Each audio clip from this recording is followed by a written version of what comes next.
Welcome back to Talk Tickers, the show where we crack open the latest earnings calls and give you the insights you need to stay ahead of the market. That's right.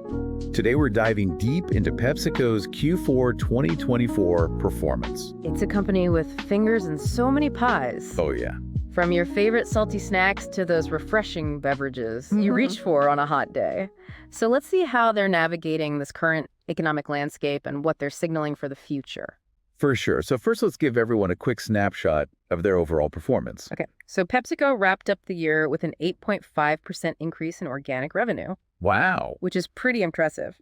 However, their projections for 2025 point towards a slight slowdown, anticipating low single-digit organic sales growth.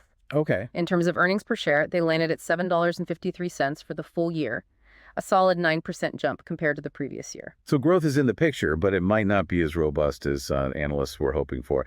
What factors are contributing to this projected slowdown? Well, their North American snack division, Frito-Lay, faced some headwinds in the latter half of 2024. Now, we've all seen prices climbing at the grocery store. But how is that specifically affecting the snack aisle? It seems like a combination of factors is at play. Inflation is definitely impacting consumer wallets, leading some folks to cut back on discretionary spending, including snacks. Makes sense. There's also a growing trend towards positive choices. Consumers are increasingly seeking healthier options. This means they might be swapping out those traditional salty snacks for alternatives they perceive as better for them. So it sounds like PepsiCo is facing a bit of a double whammy there. Yeah.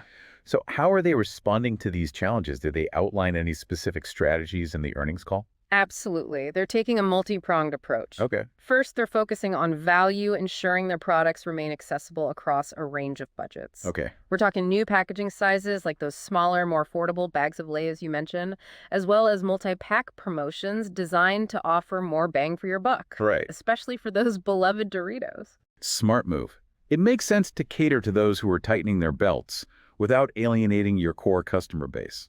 What else is on their agenda? The second part of their strategy is leaning into this positive choices trend. Think baked chips, lower sodium options, and a continued expansion of their portfolio to include more mini-meal type snacks. Remember those acquisitions of Siete, the grain-free tortilla chip company, and Sabra, known for their hummus?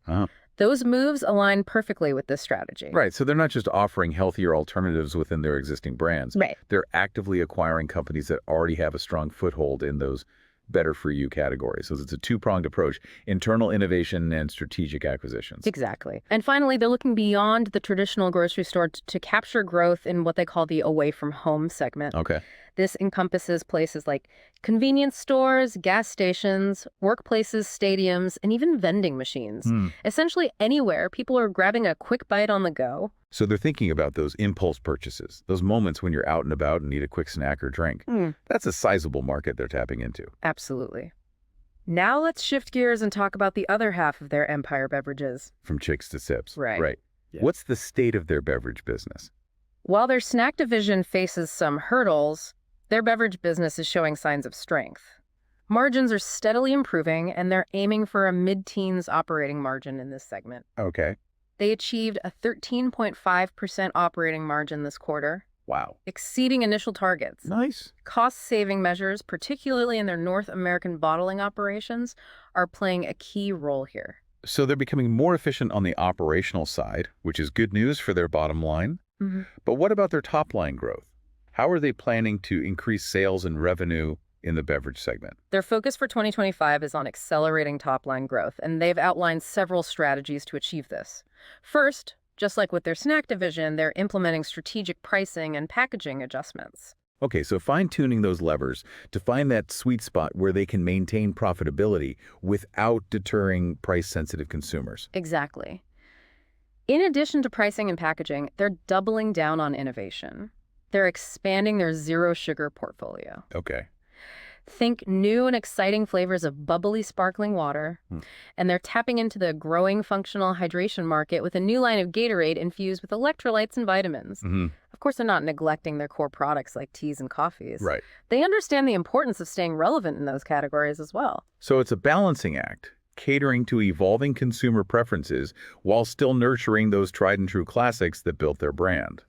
Now, we've talked about North America extensively, but PepsiCo is a global giant. How is their international business performing? Their international business is a major bright spot. It's their largest growth opportunity, representing nearly $40 billion in revenue.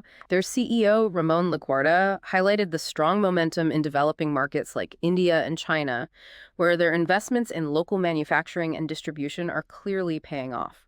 That's a significant chunk of their overall business. Yeah. What's driving their success in those international markets? Well, Europe deserves a special shout out. Oh, yeah?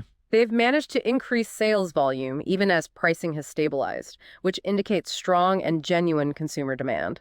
So they're not just relying on price hikes to boost revenue, they're actually moving more product. That's impressive.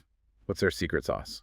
It boils down to a combination of cost reduction and strategic reinvestment. Okay. They're streamlining operations, making things more efficient, and then channeling those savings back into initiatives that drive growth in those key markets. A classic efficiency play. It's all about optimizing those resources and reinvesting in the areas with the highest potential. Precisely. Now, before we move on, there's one more elephant in the room, or perhaps we should say skinny elephant in the room. I think I know where you're going with this. Let's talk about the potential impact of those new weight loss drugs, specifically GLP-1 agonists on snack consumption. It's been a hot topic in the industry. You're right. Analysts were keen to get PepsiCo's take on this, and their official stance is that the impact of GLP-1 drugs is minimal at this point. However, they acknowledge that consumer awareness of health and wellness is on the rise, fueled in part by conversations around these medications. So they're not hitting the panic button, but they're certainly keeping a watchful eye on these developments. Yeah. It's a wise move to stay informed and adaptable. Indeed.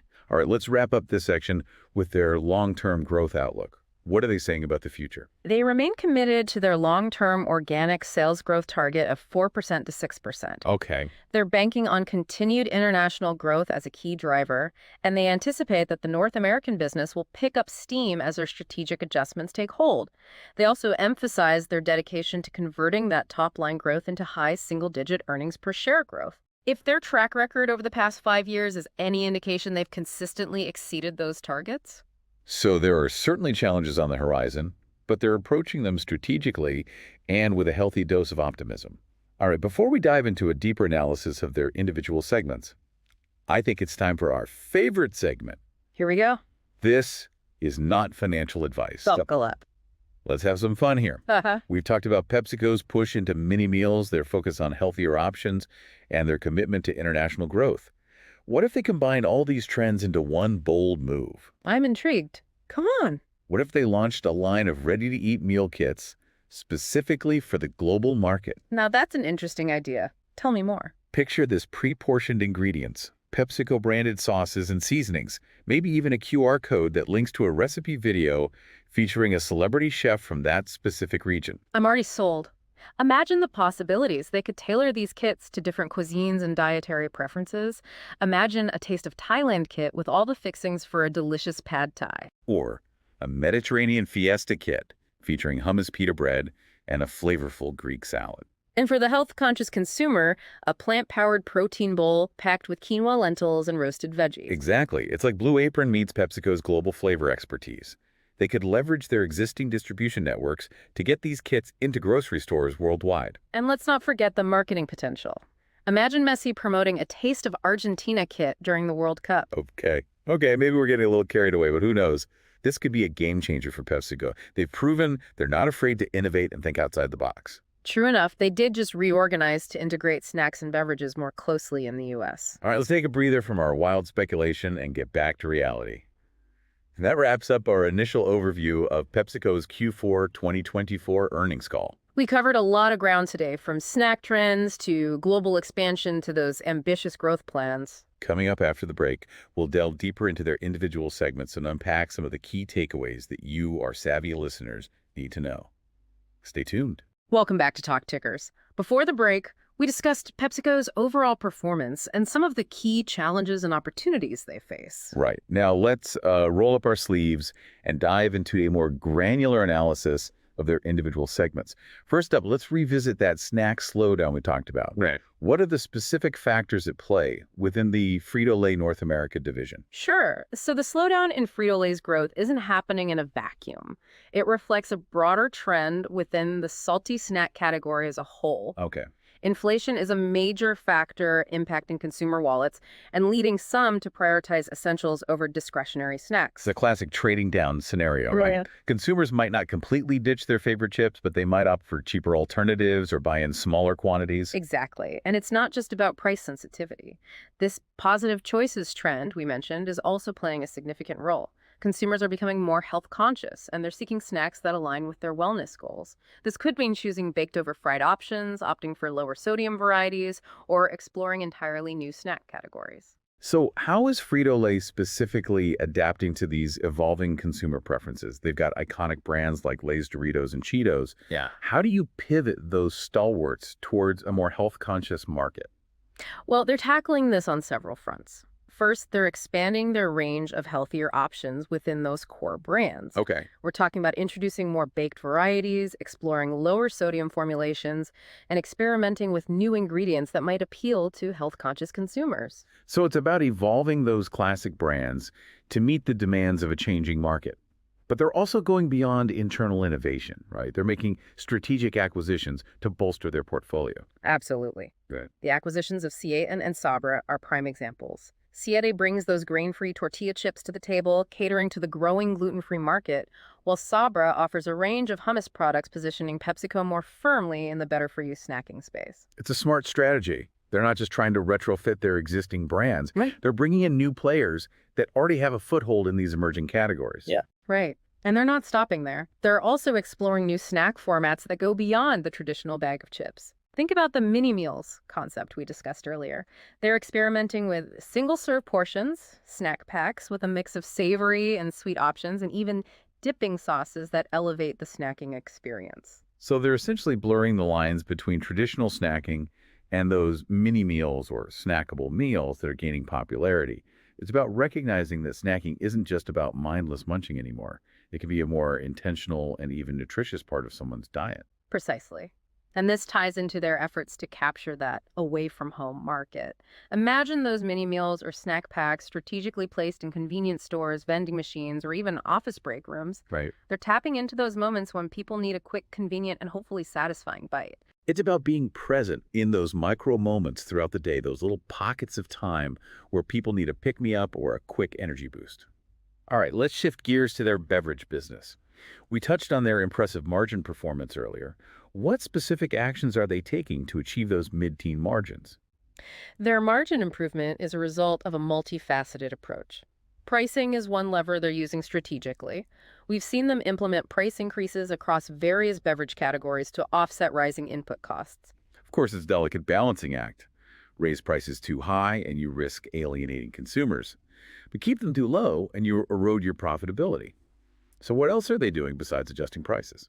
They're also laser-focused on operational efficiency. They've been investing heavily in their bottling operations, particularly in North America, streamlining processes and leveraging technology to reduce costs. So it's about squeezing every bit of efficiency out of their supply chain from the production line to the store shelves. Exactly. And it's not just about cost cutting. They're also making strategic investments in innovation, particularly in those high-growth categories we discussed earlier. Zero-sugar beverages, functional hydration drinks, and premium offerings like ready-to-drink coffees and teas. So they're investing in the future while also optimizing the present. It's a two-pronged approach that aims to ensure both short-term profitability and long-term growth. Right. Now, let's not forget their international operations, which, as we mentioned earlier, are a major growth engine for PepsiCo. We talked about their success in Europe, where they've managed to increase sales volume even as pricing has stabilized. That's a clear indication of strong brand loyalty and consumer demand. What other international markets are they particularly excited about? Developing markets like India and China are top of mind for PepsiCo. They've been investing heavily in these regions, building local manufacturing and distribution networks and tailoring their product offerings to local tastes and preferences. It's about recognizing that a one-size-fits-all approach doesn't work in the global market. You need to adapt to local nuances, whether it's flavor profiles, cultural considerations, or even packaging formats. Exactly. And this localized approach is paying off.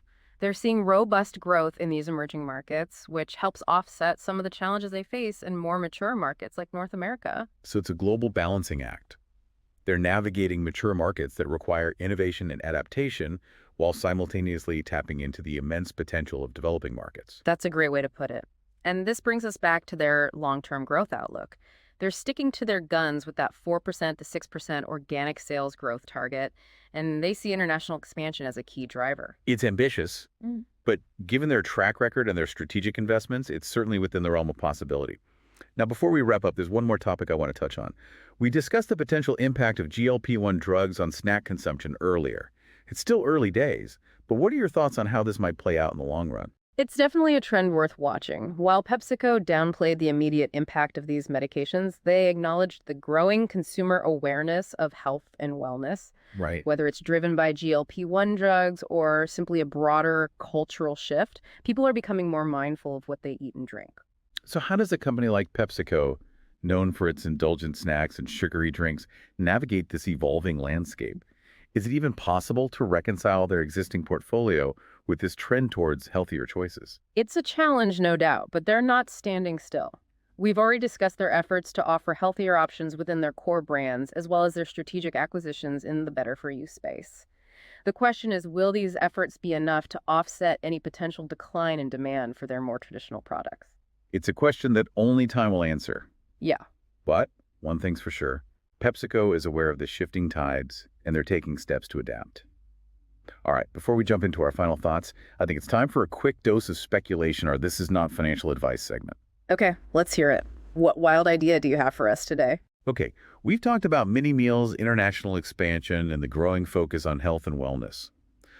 What if PepsiCo took all of these trends and mashed them together into one bold, maybe even crazy move? I'm all ears. What if they launched a line of personalized, subscription-based snack boxes tailored to individual dietary needs and preferences? Okay. Imagine a quiz on their website where you input your dietary restrictions, your favorite flavors, your activity level, and even your health goals. Intriguing. So it's like a curated snacking experience delivered right to your doorstep. Exactly. They could partner with nutritionists or health experts to develop these boxes, ensuring they're not just delicious, but also aligned with individual wellness goals. Imagine a keto crate for those following a ketogenic diet. Or a vegan variety pack for plant-based eaters. And they could even offer a globe-trotting gourmet box featuring snacks from different regions around the world, appealing to those adventurous palates. They could leverage their global supply chain and their vast portfolio of brands to create these unique snacking experiences. It's a way to personalize the snacking experience and tap into that growing desire for convenience and customization. All right, maybe we're letting our imaginations run wild, but it's fun to think about the possibilities. Now, before we get too carried away with our speculative ventures, let's bring it back down to earth. Good idea. We've covered a lot of ground today, dissecting PepsiCo's performance, their challenges, and their opportunities. And in our final segment, we'll synthesize all this information into some key takeaways for you, our astute listeners. Stay tuned for our concluding thoughts. Welcome back to Talk Tickers. We've spent this episode dissecting PepsiCo's recent earnings call, exploring their performance, their strategies, and even indulging in some speculative brainstorming. Yeah, a lot of fun. It has been. Now it's time to distill all this information into some key takeaways for our listeners. What are the big picture trends we should be paying attention to? I think the overarching theme is one of adaptation. PepsiCo is operating in a dynamic environment where consumer preferences are evolving, economic conditions are fluctuating, and new challenges are emerging. Their ability to adapt to these shifts will determine their success in the years to come. It's about being agile, proactive, and willing to embrace change. We saw this in their response to the snack, slow down their focus on healthier options, and their push into new markets and categories. Exactly. They're not resting on their laurels. They're actively evolving their portfolio, their strategies, and even their internal structures to stay ahead of the curve. Another key takeaway is the importance of diversification. PepsiCo is not a one-trick pony. They have a vast portfolio of brands spanning multiple categories and geographies. This diversification provides a buffer against any single market or category weakness. Right. Their international operations are a prime example. While their North American business faces some headwinds, their growth in developing markets like India and China is helping to offset those challenges. It's a global balancing act, and diversification is their safety net. Now let's talk about innovation. It's a word that gets thrown around a lot in the corporate world, but PepsiCo seems to be genuinely committed to pushing the boundaries. Yeah, for sure. We saw this in their investment in zero-sugar beverages, their foray into functional hydration, and even our speculative discussion about personalized snack boxes. They're not afraid to experiment, to take risks, and to explore new avenues for growth. It's not just about tweaking existing products, it's about creating entirely new categories and experiences. Hmm. And this ties into another key takeaway, the importance of understanding the consumer. PepsiCo is clearly paying attention to evolving consumer preferences, whether it's the demand for healthier options, the desire for convenience, or the growing interest in global flavors. They're conducting market research, analyzing data, and listening to their customers. This consumer-centric approach is essential for any company that wants to stay relevant and competitive. All right, let's wrap up with one final thought for our listeners. PepsiCo is a bellwether stock, a company that's often seen as a reflection of the broader economy. Their performance, their challenges, and their opportunities provide valuable insights into the consumer landscape and the overall market sentiment. Yeah, I totally agree. Their earnings calls are a treasure trove of information for investors and analysts alike. By paying attention to their strategies, their investments, and their outlook, we can gain a deeper understanding of the forces shaping the market. And as always, remember, this is not financial advice. We're just two snack enthusiasts with a passion for dissecting earnings calls and sharing those insights with you. We encourage you to do your own research consult with a financial professional and make informed investment decisions based on your individual circumstances. Until next time, stay curious, stay informed, and keep those deep dives coming. From all of us here at Talk Tickers, happy investing.